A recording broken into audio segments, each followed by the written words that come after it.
Good morning. Happy New Year. Hope you had a great holiday season. We sure enjoyed ours. Um, for devotions, have headed back to the very beginning of the Bible and I'm just going to read straight through over the next year and a half, 2 years, depending on how long it takes. I think I might take you with me. One of the things that has been in my mind, even before I went back to Genesis, is where does the modern nation of Israel fit into God's plan right now? I don't know if I can come up with definitive answers on that, but I'm going to give you some good thoughts. I believe the first thing that came to mind in thinking about this is the fancy thing, I guess, would be the Abrahamic covenant, the covenant God made with Abraham. And we're going to look at that right this morning because as I've been going back through Genesis, I've been encountering it. And I think I'm seeing some things that could be helpful, insightful for people looking into that. Here is God's first call to Abram at this point. Abram's 75, and God is calling him to leave his country. The Lord had said to Abraham, "Go from your country, your people, and your father's household to the land I will show you." Now here comes the covenant. "I will make you into a great nation, and I will bless you. I will make your name great, and you will be a blessing." And then this is the part that a lot of folks like to quote: "I will bless those who bless you, and whoever curses you, I will curse, and all peoples on earth will be blessed through you." So there's a nation there, and there's God's blessing and cursing, but really not a lot of detail, but a great thumbnail of what is meant to be.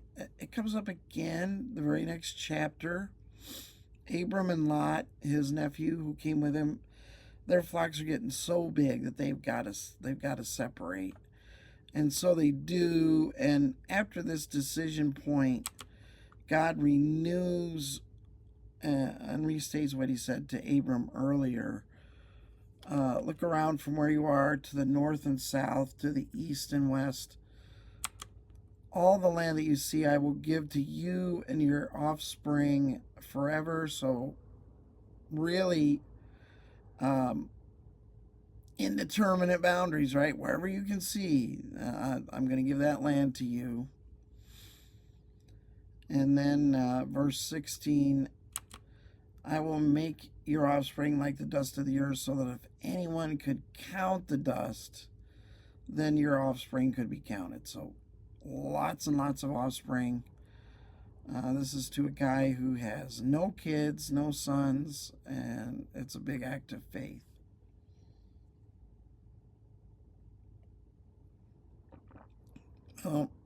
Genesis 14 goes on with, I believe this is where Lot was captured along with Sodom and Gomorrah, and Abram comes and rescues him and gives a tithe to King Melchizedek. There's a lot going on there that I'm not going to touch on this morning.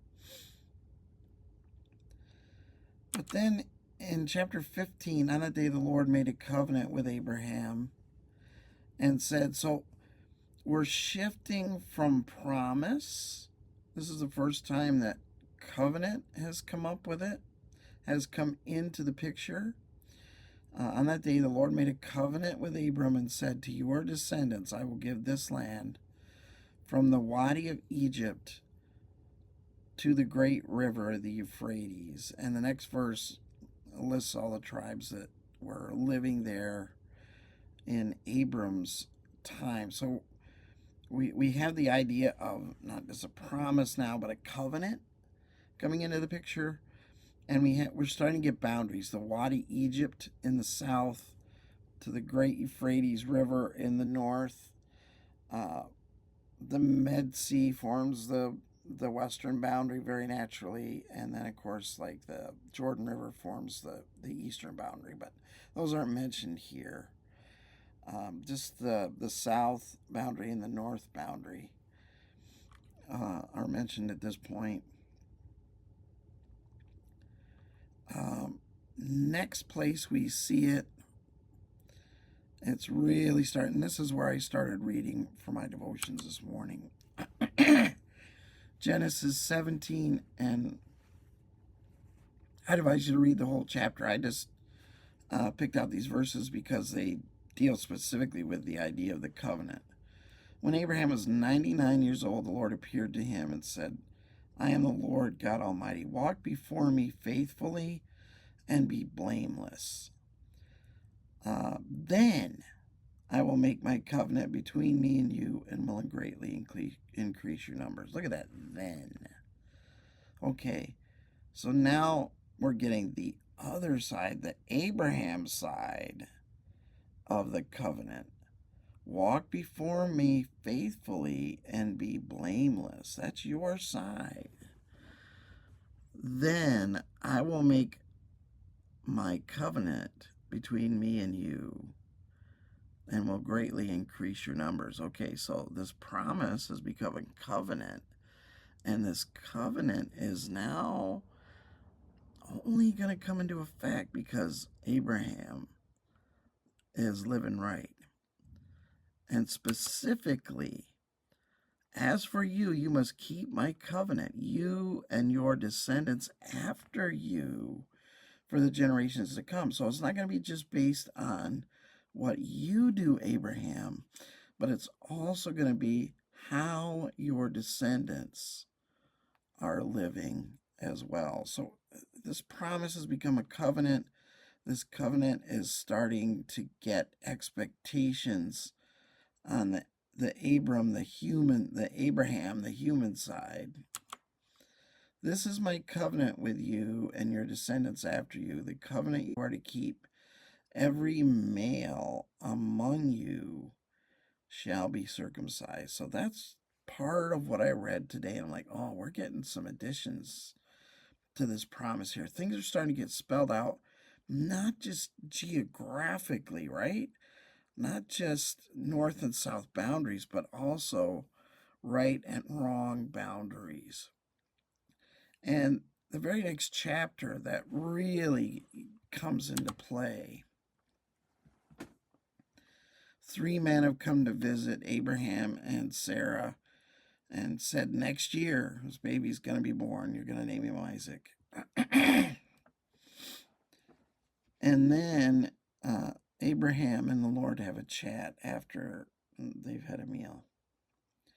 Shall I hide from Abraham what I'm about to do? Abraham will surely become a great and powerful nation. Okay, that's the promise again. And all the nations on earth will be blessed through him, right? Promise. For I have chosen him so that he will direct his children and his household after him to keep the way of the Lord by doing what is right and just, so that the Lord will bring about for Abraham what he has promised him. Very conditional, right? This is totally back to the idea of covenant. Abraham is going to do what's right and teach his children to do what's right so that the Lord can then respond and keep his promise. So we've gone from this initial call of, hey, Abram, I want to bless you and move out. I'm going to take you into the land where I'm going to bless you. Very wide open. To, hey, Abraham, you have to live right and teach your children how to live right so that that promise I made to you can start to work and to happen. We'll keep looking at this as we go on through the first 5 books of the Bible at least, and probably further than that. Hopefully this was helpful to you today.